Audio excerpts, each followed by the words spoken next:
Beliau adalah khalifah pertama dari kalangan Bani Hashim.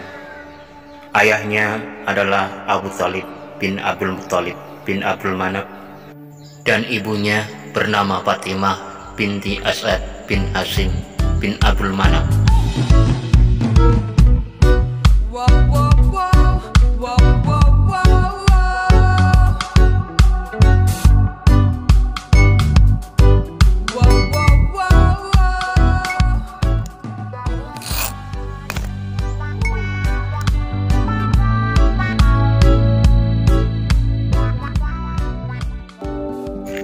Sejak kecil, Ali telah menunjukkan pemikirannya yang kritis dan brilian, kesederhanaan, kerendah hatian, ketenangan, dan kecerdasannya yang bersumber dari Al-Quran dan wawasan yang luas membuatnya menempati posisi istimewa di antara para sahabat Rasulullah Shallallahu Alaihi Wasallam lainnya. Kedekatan beliau dengan keluarga Rasulullah Shallallahu Alaihi Wasallam kian erat ketika ia menikahi Fatimah, anak perempuan Rasulullah yang paling bungsu. Ali memiliki beberapa orang saudara laki-laki yang lebih tua darinya. Mereka adalah Thalib, Aqil, dan Ja'far, dan dua orang saudara perempuan, Ummu Hani dan Jumana. Beberapa kalangan ulama berpendapat bahwa Ali bin Abi Thalib lahir pada tahun ke-10 sebelum Nabi Muhammad SAW memulai kenabiannya, atau pada sekitar tahun 599 atau 600 Masehi. Pada saat lahir, sebenarnya Ali bin Abi Thalib bernama Haidar bin Abu Thalib, yang artinya singa dari keluarga Abu Thalib.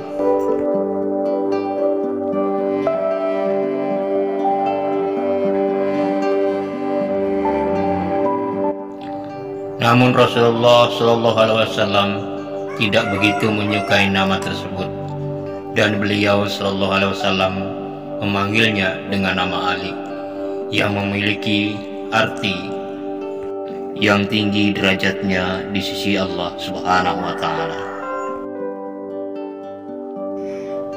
Saat Nabi diangkat menjadi Rasul dan mulai berdakwah, sahabat Ali termasuk orang-orang yang pertama mempercayainya. Sahabat Ali tergolong dalam As-Sabiqul Awwalun, atau orang yang pertama masuk Islam. Ali memeluk Islam saat masih berusia remaja.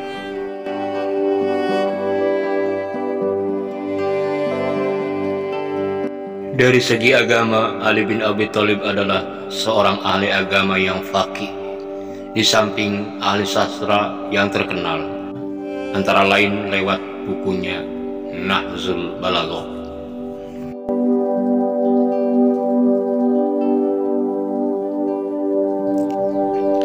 Sebagai salah satu pemeluk Islam awal, Ali telah terlibat dalam berbagai peran besar sejak masa kenabian. Meski usianya terbilang muda bila dibandingkan sahabat utama Nabi yang lain, Ali mengikuti semua perang kecuali perang Tabuk. Pengusung Panji, juga berperan sebagai sekretaris dan pembawa pesan Nabi. Ali juga ditunjuk sebagai pemimpin pasukan pada perang Khaybar. Saat perang Khaybar, Rasulullah hendak memberikan bendera komando perang kepada seseorang. Diriwayatkan dari Sahl bin Sa'ad, Rasulullah Shallallahu Alaihi Wasallam bersabda, "Demi Allah, akan aku serahkan bendera ini esok hari kepada orang yang mencintai Allah dan Rasulnya, dan dia dicintai Allah dan Rasulnya. Semoga Allah memberikan kemenangan melalui dirinya." Maka semalam suntuk orang-orang serta para sahabat yang lainnya membicarakan tentang siapakah di antara mereka yang akan diberikan bendera tersebut.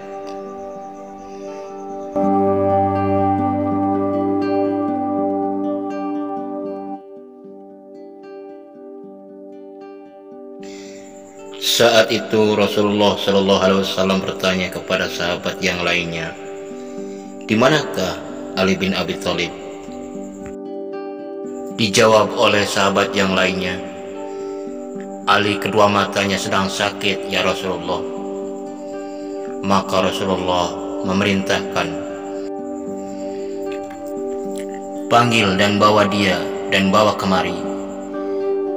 Dan dibawalah Ali ke hadapan Rasulullah Sallallahu Alaihi Wasallam. Lalu beliau meludahi kedua matanya yang sakit seraya berdoa untuknya. Seketika Ali sembuh total, seolah-olah tidak tertimpa sakit sebelumnya. Kemudian Rasulullah Sallallahu Alaihi Wasallam menyerahkan bendera kepadanya. Lalu Ali berkata, "Wahai Rasulullah, aku memerangi mereka sampai mereka menjadi seperti kita." Rasulullah bersabda, "Majulah dengan tenang sampai engkau tiba di tempat mereka. Kemudian ajaklah mereka kepada Islam dan sampaikanlah hak-hak Allah yang wajib mereka tunaikan. Demi Allah, sekiranya Allah memberi petunjuk kepada seseorang melalui dirimu, sungguh lebih berharga bagimu daripada memiliki onta-onta merah." Hadis riwayat Muslim.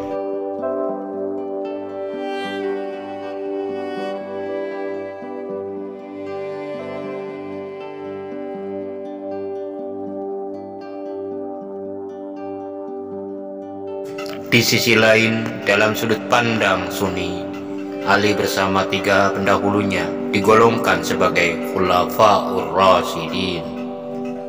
Pada akhir masa pemerintahan Umar bin Khattab, Ali termasuk salah seorang yang ditunjuk menjadi anggota Majelis Asyura, forum yang membahas pergantian khalifah. Forum ini beranggotakan 6 orang. Kelima orang lainnya adalah Utsman bin Affan, Thalhah bin Ubaidillah, Zubair bin Awam, Sa'ad bin Abi Waqqas, dan Abdurrahman bin Auf.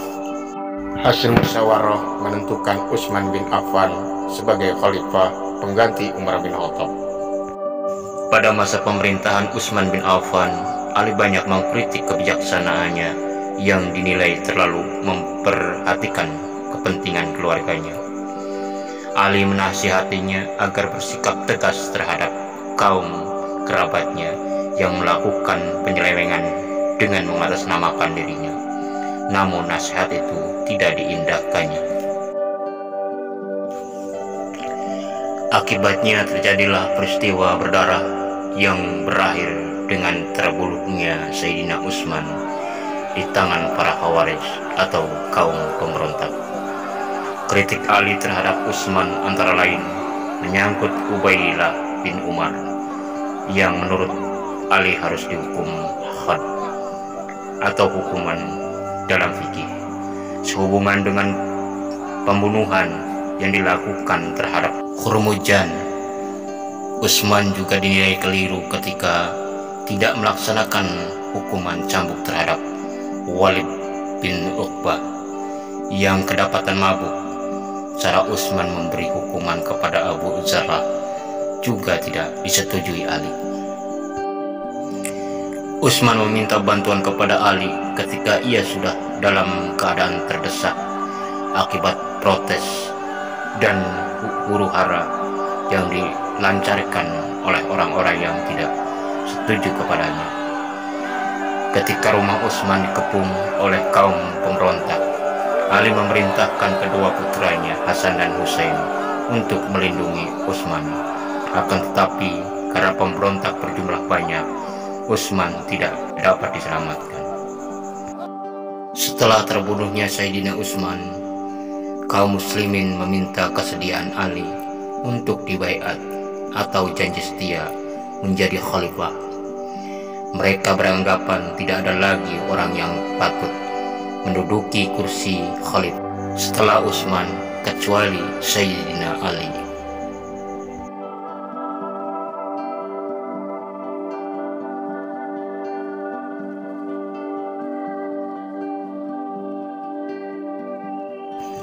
Dalam suasana yang masih kacau, akhirnya Ali dibaiat. Pembaiatan dimulai oleh sahabat-sahabat besar, yaitu Talha bin Ubaidillah, Zubair bin Awam, Sa'ad bin Abi Waqqas, dan para sahabat lainnya pada tanggal 25 Zulhijjah atau 33 Hijriah di Masjid Madinah. Setelah dibaiat, Ali mengambil langkah-langkah politik, yaitu memecat para pejabat yang diangkat Utsman, termasuk di dalamnya beberapa gubernur, yang menunjuk penggantinya, mengambil tanah yang telah dibagikan Utsman kepada keluarga dan kaum kerabatnya tanpa alasan kedudukan sebagai khalifah sampai terbunuh pada tahun 661.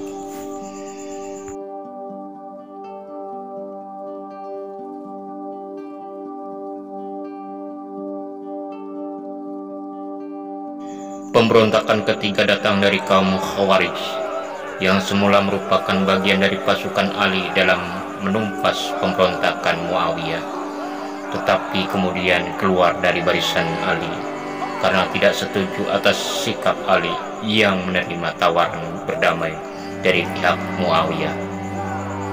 Masa kekuasaan Ali merupakan salah satu periode tersulit dalam sejarah Islam, karena saat itulah terjadi perang saudara pertama dalam tubuh umat muslim, yang berawal dari terbunuhnya Utsman bin Affan, khalifah ketiga.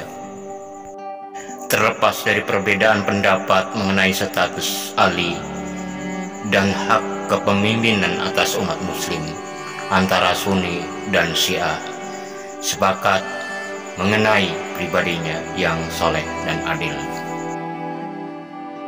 Mungkin karena suasana peralihan kekhalifaan kini penuh dengan kekacauan, para pemberontak yang menyebabkan syahidnya Utsman masih bercokol dan membuat onar, sementara ada banyak orang yang menuntut ditegakkannya hukum bagi pembunuh Utsman.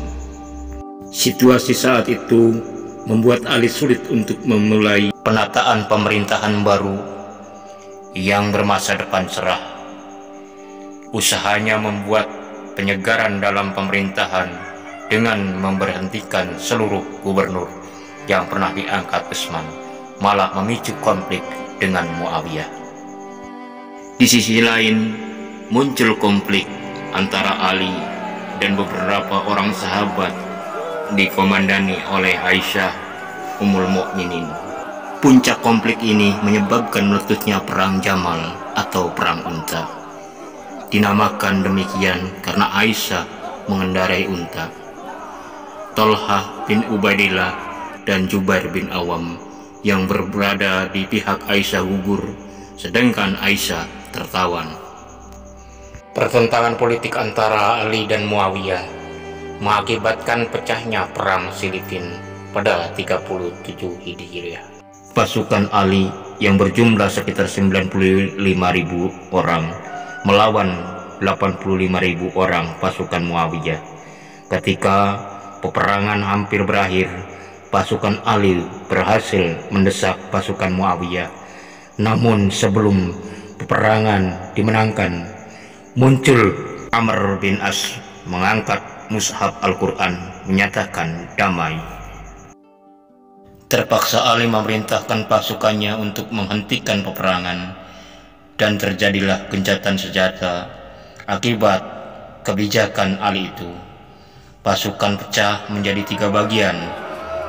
Kelompok Syiah dengan segala risiko dan pemahaman mereka tetap mendukungnya, kelompok Munjiah yang menyatakan mengundurkan diri, dan kelompok Khawarij yang memisahkan diri serta menyatakan tidak senang dengan tindakan Ali. Kelompok ketiga inilah yang akhirnya memberontak dan menyatakan ketidaksetujuan mereka terhadap Ali sebagai khalifah, Muawiyah sebagai penguasa Suriah, dan Amr bin As sebagai penguasa Mesir. Mereka berencana membunuh ketiga pemimpin itu.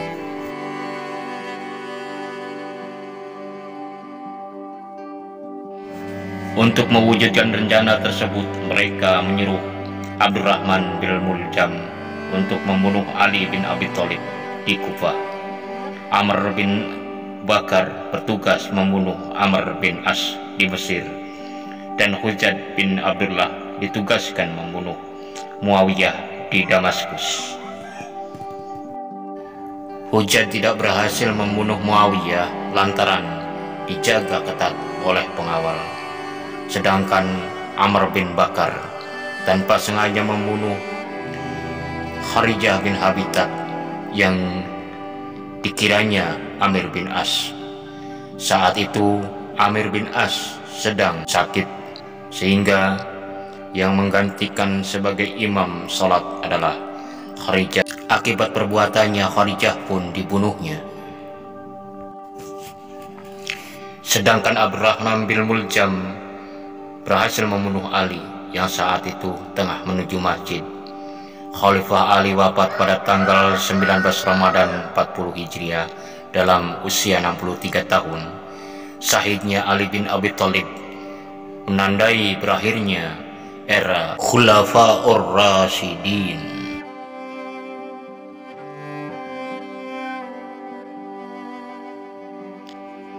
Demikianlah ulasan singkat sejarah sahabat Ali bin Abi Thalib. Mohon maaf atas segala kekurangannya. Wallahu a'lam bishawab. Semoga ada manfaatnya. Wassalamualaikum warahmatullahi wabarakatuh.